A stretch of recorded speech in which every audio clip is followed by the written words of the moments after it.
भारत में gun licence लेने की प्रक्रिया आसान नहीं है। यह पूरा सिस्टम आर्म्स एक्ट 1959 के तहत आता है। भारत का कोई भी नागरिक गन लाइसेंस ले सकता है, लेकिन उसे सिर्फ एनपीबी यानी नॉन प्रोहिबिटेड बोर गन रखने की इजाजत होती है। अब सवाल आता है, एनपीबी गन क्या होती है?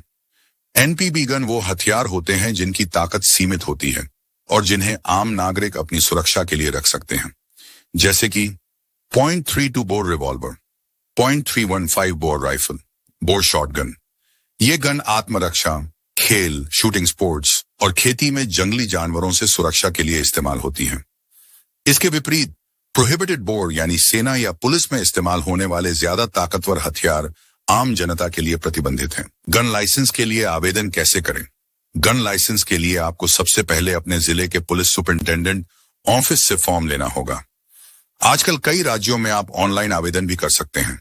फॉर्म भरने के बाद पुलिस आपकी पूरी जांच करती है। आपका पता वेरीफाई होता है। आपके खिलाफ कोई आपराधिक रिकॉर्ड है या नहीं, यह देखा जाता है। पड़ोसियों से आपके व्यवहार के बारे में पूछा जाता है। कहीं आप झगड़ालू तो नहीं या बिना वजह गुस्सा तो नहीं करते। इसके बाद district superintendent of police DCP खुद आपसे इंटरव्यू लेते हैं। यहां आपके शारीरिक और मानसिक स्वास्थ्य का आकलन किया जाता है। इंटरव्यू में आपसे सबसे जरूरी सवाल पूछा जाता है, आपको गन की जरूरत क्यों है? अगर आपका जवाब संतोषजनक होता है, जैसे जान को खतरा या जंगली जानवरों से सुरक्षा की जरूरत, तो आपकी रिपोर्ट आगे बढ़ा दी जाती है। यह रिपोर्ट क्राइम ब्रांच और नेशनल क्राइम रिकॉर्ड ब्यूरो को भी भेजी जाती है। अगर सारे डॉक्यूमेंट और जांच सही मिलती है, तो आपको गन लाइसेंस जारी कर दिया जाता है। इसके बाद आप किसी भी लाइसेंसी फैक्ट्री से गन खरीद सकते हैं। गन खरीदते समय आपको कुछ डॉक्यूमेंट्स जमा करने होते हैं। गन लाइसेंस की फोटोकॉपी, फैक्ट्री और पुलिस से नॉन ऑब्जेक्शन सर्टिफिकेट, फैक्ट्री से ट्रांसपोर्ट लाइसेंस। गन की डिलीवरी में लगभग 2 से 3 महीने का समय लग सकता है।